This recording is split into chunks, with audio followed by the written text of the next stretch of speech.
Il ne reste que quelques minutes à ma vie. Au plus quelques heures, je sens que je faiblis. Mon frère est mort hier au milieu du désert. Je suis maintenant le dernier humain de la terre. On m'a décrit jadis quand j'étais un enfant ce qu'avait l'air le monde il y a très très longtemps, quand vivaient les parents de mon arrière-grand-père et qui tombait encore de la neige en hiver. En ces temps on vivait au rythme des saisons et la fin des étés apportait la moisson. Une eau pure et limpide coulait dans les ruisseaux où venaient s'abreuver chevreuils et orignaux. Mais moi je n'ai vu qu'une planète désolante, paysage lunaire et chaleur suffocante, et tous mes amis mourir par la soif ou la faim, comme tombent les mouches, jusqu'à ce qu'il n'y ait plus rien. Plus rien. Plus rien.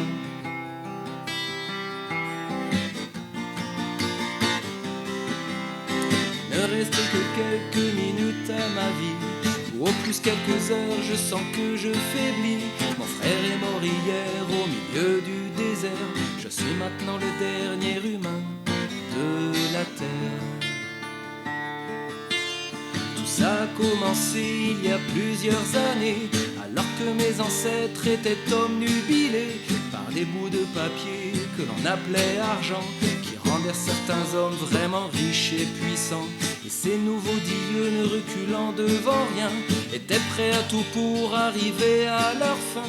Pour en s'enrichir encore, ils ont rasé la terre, pollué l'air ambiant et tari les rivières. Mais au bout de 100 ans, des gens se sont levés et les ont avertis qu'il fallait tout stopper. Mais ils n'ont pas compris cette sage prophétie. Ces gens-là ne parlaient qu'en termes de profit. C'est des années plus tard qu'ils ont vu le non-sens. Dans la panique on déclaré l'état d'urgence, quand tous les océans ont englouti les îles et que les inondations ont frappé les grandes villes. Et par la suite, pendant toute une décennie, ce fut les ouragans et puis les incendies, les tremblements de terre et la grande sécheresse. Partout sur les visages on lisait la détresse.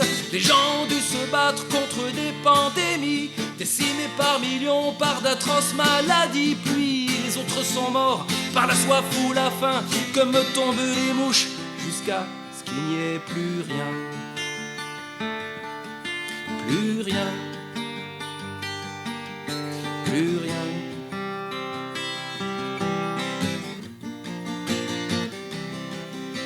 Mon frère est mort hier au milieu du désert. Je suis maintenant le dernier humain de la terre. Au fond, l'intelligence qu'on nous avait donnée n'aura été qu'un beau cadeau empoisonné, car il ne reste que quelques minutes à ma vie. Au plus quelques heures, je sens que je faiblis. Je ne peux plus marcher, j'ai peine à respirer. Adieu l'humanité, adieu l'humanité.